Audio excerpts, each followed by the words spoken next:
All right. All right, welcome back. Welcome back.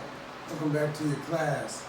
Another lesson and another session with yours truly, the counselor, Mr. James Horton.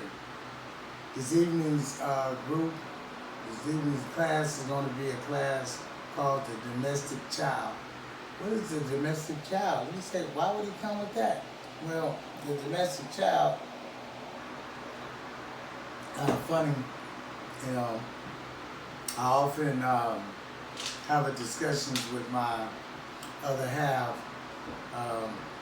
Lady Michelle, Miss Michelle, and we talk about sometimes when we're going through changes and when we're flashing and when we're acting a certain way, when we're having a debate, when we just want to be messy or whatever, right? And that is on both sides, not pointing any fingers, right? Because if I point a finger this way, I'll be pointing some fingers back at me, just keeping it real, right? That thing that comes out when nobody's around, that thing that you and your other half display that nobody sees, the domestic child comes out, the little boy comes out, the little girl comes out, and that's no matter what age you are, and we are definitely over 50, so this goes higher and higher, and then so it's the domestic child. So we're gonna read on. All right, it says, who and what is the domestic child? The domestic child does not have an age range, which means the domestic child can remain in most of us for a lifetime. The domestic child is known as the angry child, the disruptive child, the monopolizing child, the manipulator, the child clown, and the abandoned child. The domestic child is known as the problem and the symptom in most dysfunctional families, even though the symptom and the problem is really the entire family. Ask yourself questions, right? Now, the symptom is, and many times, and especially in the counseling field, the symptom is really, it's not so much the child. It's not so much the child's brother. I mean, it's like the whole family is kind of screwed up. And yet we and people seem to always point the finger at just one person in the family instead of looking at all the damage that the family did, each person did, comes out many times in the child. All right? All right, moving right on. Number one, it says, domestic child. When you find yourself in a blind or trapped in a when you find yourself in a bind or trapped in a corner with your back against the wall with no way out, do you become the domestic child when you don't know what to do, right? When you don't know what to do. I mean, often I've had discussions with people, and I've had my own thought pattern from having a long experience of being incarcerated, over and over incarceration at that. It's very interesting, right? How many gangsters, how many ballers from the towns and the cities and places that we're from, when we're stuck in a bind and we're stuck in a cell or something and we can't get out, we just seem to become the domestic child. We seem to want to call mama, right? We call mama, right? We call mama, and sometimes daddy, very little daddy, because it's not that many daddies around to call, let alone a daddy that got enough money to put to the side to bail us out of there, to get us out of that place. So we become the domestic child, and we begin to start crying out to God or mama, one of the two. All right? Number two, domestic child. Who are you when nobody's around and when you believe no one is watching? Who are you when no one's around and you believe that no one is watching? Who are you when nobody's watching? Who are you? Who are you really? Are you really that little boy? Are you really that little girl? Who are you? Right? Stop fronting so much. I mean, let's try to learn to become as real as we can. All right, number three, domestic child. When it comes to most arguments and altercations you continue to have with yourself, your parents, or your siblings, now that you are an adult, are you, are you, are your problems related to your adulthood, or are they related to your childhood? I mean, when you find yourself having fights with your siblings, having fights with your cousins, having fights with your brothers and sisters, tripping with mama over and over, tripping with dude or your dad or your pops or your stepdad, when you tripping on them, are you tripping on something that happened in your adulthood, or are you back still stuck in your childhood? A lot of us are tripping in our childhood, and it affects our relationships with our intimate partner, right? We really tripping. We need to talk about that. We need to get that out. We need to talk to somebody, talk to the counselor, talk to a therapist, talk to somebody. Let that garbage out, man, because it's affecting you, still acting up. And you'll find, if you truly look in the mirror, that you're acting exactly like you were when you was 8, 7, or 10, right? So the domestic child is still present in you, and it's hurting you. Forgive yourself. Let that go, man. Try to work on it, because it's killing you, all right? Okay, number 4. To the domestic child, when it comes to who you are and who you're known to be in the public eye, are you really the domestic child and a domestic problem in your home? In most relationships you're known to be in, right?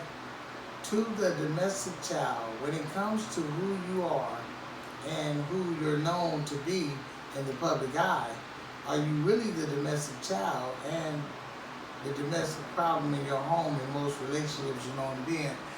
Like in public, man, I have to say myself, I'm real good of keeping myself together. I'm real good of not blowing my top in the public eye. I'm real good at the job, at the spot, on the block, at the club, wherever I am, at the marina. I am real good with holding my mature, grown-up level together. But many of us, like myself, at times, right, we do lose it. At times, the closest person to us can help us lose it. We don't want to blame them all the way, because we still got some control if we choose to have control. But it comes out. The little boy comes out. I mean, I'm sure. Think about it. The little girl comes out in you too, right? That's why we got such messes going on sometimes. And some of y'all go way, way too far with this stuff, right? You don't cool off and say, I'm sorry, look at us. Baby, look at us. Let's put a mirror. Let's go look at ourselves in the mirror.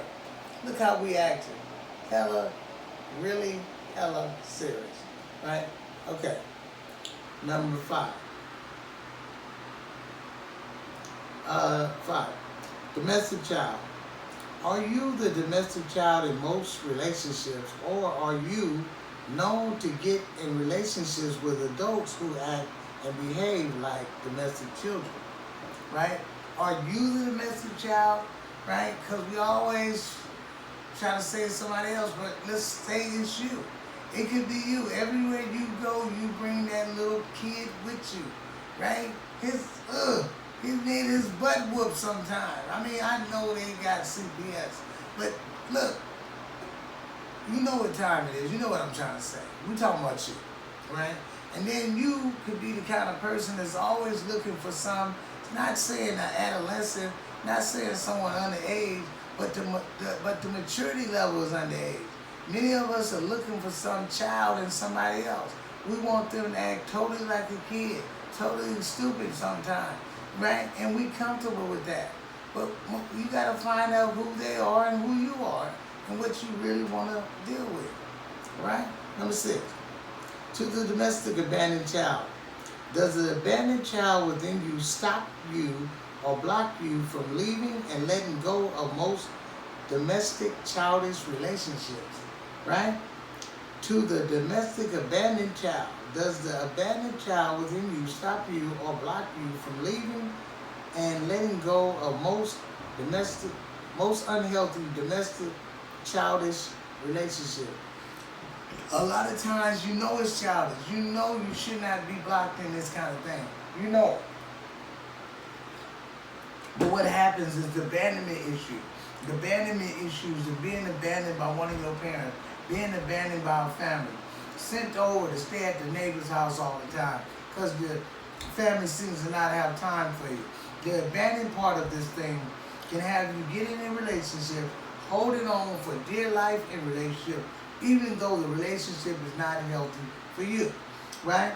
So these are some of the things that happen that connects to the domestic child, the little kid, the little boy, the little girl, and you and me, right? Can have us doing things we have no idea why we are doing them, all right? So, number 7, domestic child. Are you known or do you find yourself looking for relationship partners to complete you, or do you look for those that compete with you, right? Do you want somebody to compete with you, or complete you, or compete with you? Because like that competing part goes back to the child. Children play those kind of games. Children say, that ain't nothing you did. That ain't what, you know, that stupid stuff. I mean, just coming and talking about, yeah, so what you got to raise? Yeah, I'm going to talk to my boss tomorrow. See, I mean, just saying the most outlandish, dumb, stupid stuff. We can find ourselves doing that, but you really are finding yourself connected to what? The domestic child within you, right? Okay, number 8. Gonna close this out. To the domestic child clown. Are you known to always clown or be the clown when you're in serious conversation with others to protect yourself and to protect the domestic child within you, right? What do I mean by that? What am I trying to say? It's like many of us are scarred. Many of us are tore up. Many of us have been molested, raped, abused, all kind of different stuff. And like when serious conversations seem to arise, many of us will find ourselves cracking jokes, laughing real loud, doing everything we can so we don't have to focus on what the conversation is. We're showing signs that there's something wrong here. And we seem to crack jokes that are not funny. I mean, we're laughing real loud, break it all down to the ground, and it's not funny. And so we have used the laughing and the joking and the clowning as a defense mechanism, right? Putting our defenses up so we don't have to talk about real stuff. Real stuff could possibly help us versus hurting us, but we believe that it will hurt us. So this is why we do what we do. Okay, that's going to be it for yours truly, the counselor, Mr. James Horton. Thank you. The domestic violence counselor, Mr. James Horton. Thank you for attending my group. See you next time.